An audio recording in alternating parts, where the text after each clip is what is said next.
Hola and welcome back to Voice Memos. In this episode, I want to talk about where the line is between informed and just completely overwhelmed. 2025 so far has been extremely exhausting if you're trying to keep up with the news, both locally in the US, local politics, national politics, and global crisis. It's just a lot out there, and I want to talk about in the realm of self-care, how do you stay informed without getting overwhelmed, and what things should be on your radar in terms of culture and hobbies, I guess. So if any of that sounds interesting to you, grab your favorite snack, get hydrated, get cozy, and let's get right into it.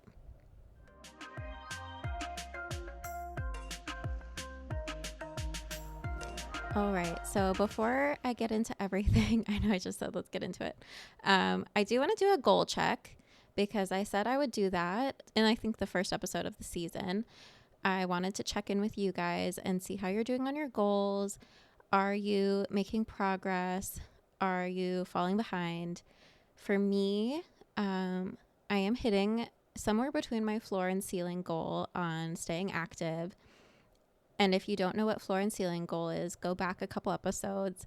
It's a really helpful tool to stay on track with anything that you think could be more in a range of success instead of the black and white terms of success.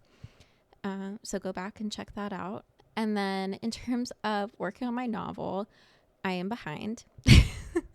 And I think, a due date is coming up for me. I said I would be done with this current draft at the end of February. I really need to make some progress there. I think the issue with that one, that goal was it was a little vague.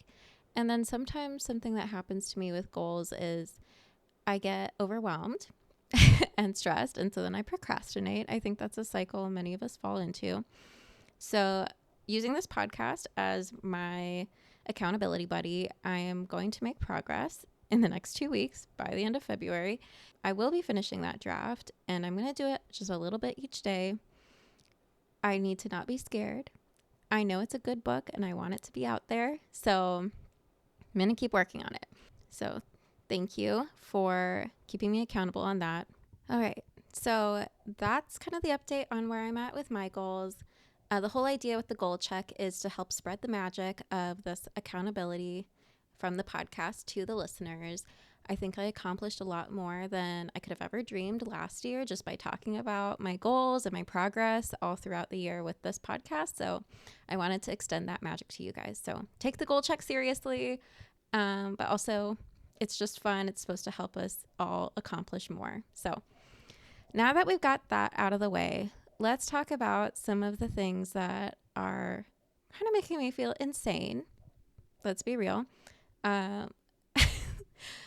Something that just popped up recently was AOC, Alexandria Ocasio-Cortez, one of the most badass bitches in Congress. She was getting heat for knitting on an Instagram reel or Instagram live. I don't know. But basically, she's picked up the hobby of knitting, and she's informing people online about how to help neighbors confront ICE and what's going on behind the scenes in Congress and at the White House. She happened to be knitting. First of all, women can multitask.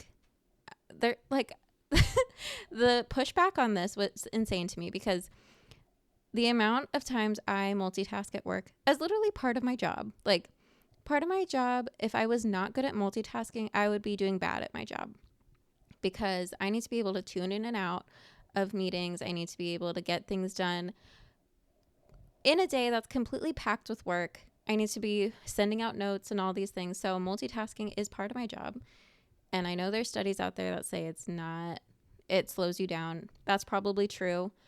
But at a certain point, I just have to get something done while I'm also doing something else.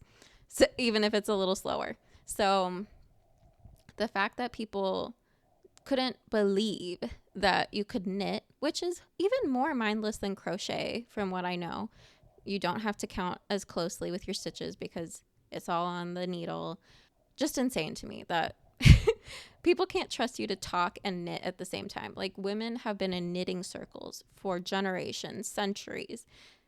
And yeah, like, so it sparked this whole conversation online about how knitting, in fact, is part of the resistance. It is a form of resistance where, first of all, you're busying your hands. You're not going out and buying things. You're making your own clothes. You are stepping out of that cycle of overconsumption and actually creating something quality, a garment of quality that honestly can be passed down for generations. So there's all this history behind knitting. And for me, I'm not a knitter, I am a crocheter. But even crochet has this same story. Like, back in the 70s, crochet was popular because it was part of that element of resistance and social justice, the whole reproductive rights movement. Like, any time that there is a rise in women focusing on their rights and working to better society overall, there is like a resurgence of these fiber arts. If you think back to the women's marches, and there were thousands, hundreds of thousands of people who learned how to knit, learned how to crochet, learned how to sew to make those pussycat hats. Like, I have a craft book. I'm going to grab it. For the thumbnail, people, I have a craft book called Crafting the Resistant, 35 Projects for Craftivists, which, okay, that word needs to be circulated again. Craftivists, protesters, and women who persist. So, by Laura Neal and Heather Morano.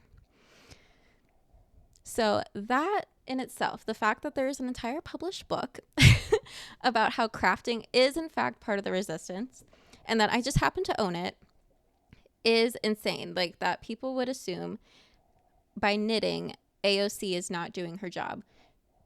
And the fact that, like, Congress, like, working for Congress is a job, and it probably does take more hours from her personal time than it should, but she does get personal time too. So she could be knitting in her personal time. I think when she goes live, she's often like in transit. Like, that would be dead time otherwise. Like, there's only so much emailing you can do from your phone. So that was a whole thing that blew up, I think, just this week alone, because she has been going live a lot with tips on how to resist in your own way in small ways. And I think those kind of tips are actually really important right now because, like I said, when does informed become insanity? Like, we need to focus in on what is possible in ourselves to resist and not get so caught up in like, oh my God, this is going to be 4 years. This is a huge battle. Like, I can't do anything. I'm just one person. Like, slow down. You are not alone going to solve it. And take a step back. What can you do today? What can you do in a week? What can you do in a year to help slow down basically the coup that's happening in our country? And I am talking in the US. Most of my listeners, my like 20 listeners, are US based.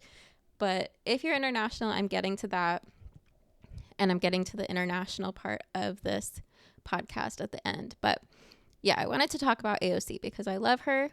I'm not going to stand a politician. She's still a politician. But she is doing the most that she can do, I believe. And she's a good example of what an ideal congressperson could be. So get out your knitting needles, get out your crochet needles. We still have a long winter ahead of us. Summer's around the corner. And it all goes back to being anti-capitalist, anti-consumerism, and honestly a callback to the generations of women before us. If you can just pick up a hobby like that, and you don't have to commodify it, you don't have to turn it into a side hustle. It is literally just a way for you to step away from the screen, do something with your hands, and pay homage to generations of craftivists And yeah, do your part to like make sustainable clothing, to try something new, and yeah, just to not feed into this like fast fashion machine. Anytime I pick up my crochet needles, I'm always thinking of my mama Angie, who passed away a few years ago now. But she was a huge crocheter. She was doing plarn before plarn was cool. She would make us beautiful shawls. Like, these must have taken like 60, 100 hours to make. Like, she really was talented. And any little scrap of crochet that I can pull off is 100% like dedicated to her and her craft, because yeah, she really inspired me to pick up crochet after she passed away. So I'll keep moving here. If you're watching the YouTube video, I am losing the sunlight. It's still Minnesota winter. So my procrastination efforts are definitely backfiring on me in this scenario. But the next topic I have is reading, because reading is still like is in a huge resurgence right now. I think I love my book club girlies, like, but even just people outside of the book club, bookosphere, whatever, they are picking up books again, which is great.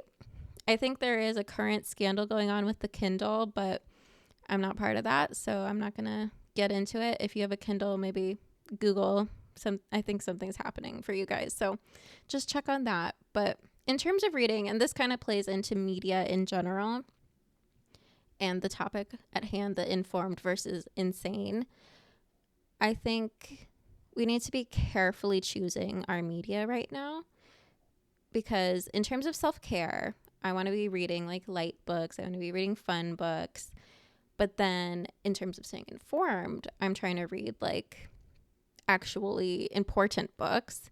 Our book club just finished Cane River, which if you haven't picked it up, I think it was on the Oprah book club list. It is an amazing read, very historical, very like grounded in like actual historical documents, and it goes all the way like pre-Emancipation Proclamation to 1939, I think. So literally following the generations. It's a very heavy read, but very important. And yeah, like I've always had I had this goal last year that I didn't really get to, about just reading more feminist literature. I just got in The Woman Destroyed by Simone de Beauvoir, most influential thinker of her generation. Anyway, trying to read more feminist literature and just getting more like Black authors on my list. It is Black History Month, but we need to be reading Black authors year round. More Latina authors on my list. Again, year round, right? Minority authors year round, especially in this time. And the thing is, like, you can read minority authors without having to read like the heavy stuff too. I think on my list right now, I have this one author, Silvia Moreno Garcia, and this is almost a 4-star book, Mexican Gothic, and it's like a mystery thriller, but it's a Latina author. Like, so it doesn't have to be hard to incorporate these minority perspectives into your hobby. I mean, it can apply to movies, TV, whatever you have, but just like being more conscientious about what we pick. Like, Emily Henry was on our list of potential reads for the summer, and I was just like, ladies, come on. We've read Emily Henry as a book club. None of us were that impressed. Like, she does what she does, right? It's like, it's a romance. It's a light read, but we can find something that has just a little bit more to it in some regard, right? So yeah, just being a little bit more cognizant about how we handle that kind of stuff. And I mean, I was talking to one of my book club girlies, and she was feeling pretty overwhelmed, to the point where like she's like, yeah, I'm bringing this up in therapy, where like all of my books are sad, and I don't stop doing this to myself because I want to be informed and I want to read important things. But there is a balance, right? Like with Cane River, it took me a long time to get through it. It literally took me the whole month to get through it because it was so heavy. But at the same time, I was reading Onyx Storm, which if you're reading the Empyrean series, you know, it it's not it's not a heavy read by any means. It's a little smutty, it's a little romantic-y, but I mean, it helped kind of balance, right? And I think like if 1 out of 3 books that you're reading is like a more informative something to it, that's doing more than most. And okay, this is from yougov.com, and I'll link it in the show notes, from 2023. Just over half of all Americans said they read at least one book in 2023, and 82% of Americans read 10 or fewer books. So if you're reading one book, like, you're doing better than half of America, right? And if you read that book from the library, like, you're accomplishing something and you're not spending money. Like, it's very simple in my mind. So pick up a book, pick up a hobby, be cognizant about where your media is coming from and who your media is reflecting. And I think this is a great segue into my last point here. No Other Land. I watched this film a few weeks ago with my dad. It was a little daddy-daughter date, kind of a downer. If you're not in the loop on what No Other Land is, it's a documentary about literally boots on the ground, what's happening in Palestine, specifically what's happening in Masafar Yatta, which is a small town in Palestine, still being erased. This documentary was recently Oscar nominated. So for those of you who are saying you're Oscar ready, you're getting Oscar ready, make sure this one's on your list, because honestly, it took me days to process what happened, and I keep thinking about it. Like, I keep thinking about watching people's houses just get bulldozed over, and then they're like, okay, well, this is our land. We have no other land, and we will be living in a cave and secretly rebuilding our house at night. And then the next day, Israeli government comes by, Israeli military comes by. Oh, we're going to take away your tools. Oh, we're going to bulldoze that again. Like, the resilience of these people to continually rebuild and rebuild. And eventually, a lot of them do move away because they cut the power, they cut the water. Like, they dehumanize these people to the point of, like, they have to leave or they're going to, like, they have no resources. So the documentary really stuck with me and made me want to watch more from Palestinian documentarians, from Palestinian writers. Like, and I'm reading like one of his articles right now about how, despite the success of the documentary No Other Land and the Oscar nomination, like, it's still happening. Like, things are still happening in Palestine that are erasing the Palestinians, that are creating more injustices for Palestinians. And we just need to be doing way more for Palestine than what's happening right now. So I think this movie is kind of like in that area of where you can be informed, but then not go insane, because it lays out what exactly is happening, what has been happening for years. And then there's just so much you can do for Palestine. I think after I came home from that documentary, I was like, okay, I'm going to go out and buy a kufiya from a Palestinian factory so that the funds go to Palestine, to Palestinian makers of the kufiya. That's what I'm wearing right now if you're watching the episode. It's the scarf that symbolizes Palestinian resistance and the strength of the Palestinian people, their heritage. Each different pattern in it symbolizes a piece of Palestinian culture. Like, I think like the olive leaves, and just, it's a great way to like show that you're an ally to Palestine and that you want their culture to continue to persist. And yeah, it's just been a symbol of resistance for a long time. So go out and buy a kufiya I think International Kafia Day is coming up. May 11th. May 11th is World Kafia Day. So to show solidarity with Palestine. So get one before then. Get on the wait list because a lot of these factories are actually completely sold out, which is great, but also makes it hard to get it.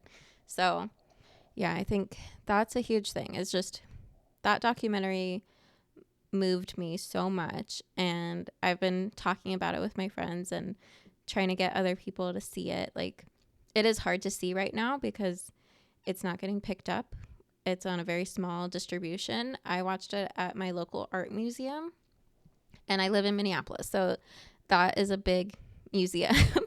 So check the internet, like do a little Google search, see where you can see it, because I feel like with all the Oscar buzz, it's going to get forgotten because it's a documentary. It's from an indie filmmaker. Like, there's a lot of reasons it's going to get breezed over. So don't let that happen. And with that, I'm now podcasting in the dark. So I think it's time for me to wrap it up. Yeah, just take care of yourselves out there because there's a lot going on. Every day there's like a plane crash, a fire, just crazy things happening. All the federal firings, I just listened to the New York Times daily about that with like interviews from people that were let go, just no reason, just emailed, you're terminated, and then your access is shut off. Like crazy things, unprecedented things. And I think that term, unprecedented times, has been around since COVID, and it's not going away because the world is changing very quickly, and it's going to take a lot of work to right the direction that we're going in. And so it needs to be a sustained effort. So you need to take care of yourself. It's okay to unplug. President's Day, I spent like 7 hours quilting. I've never quilted before, but it was super fun. And I didn't pick up my phone for 7 hours. I was completely in the zone. And it felt so good to accomplish something, to create something that was adorable, by the way. And yeah, I really am confused how people don't have hobbies. I would go insane if I didn't have my hobbies to like ground me. So if you haven't picked up a hobby, maybe starting with this book, Crafting the Resistance, would be a good place to start because a lot of these are very beginner. If I'm honest with you, I haven't really made anything in this book because some of them are pretty basic. But if you need some inspiration, I think the patterns are in here. It's really helpful for that. And I think we're going to need another Women's March pretty soon with the way things are going. So stay safe out there and keep your loved ones close. Give your cat a kiss. And I'll see you in the next one. If you like this podcast, give it a 5-star on Apple Podcasts, Spotify. Give it a follow. Subscribe on YouTube. And if you want to know more about it, angelageorge.com/post-memos. I'm really glad you're here. And I'll see you in the next one. Bye.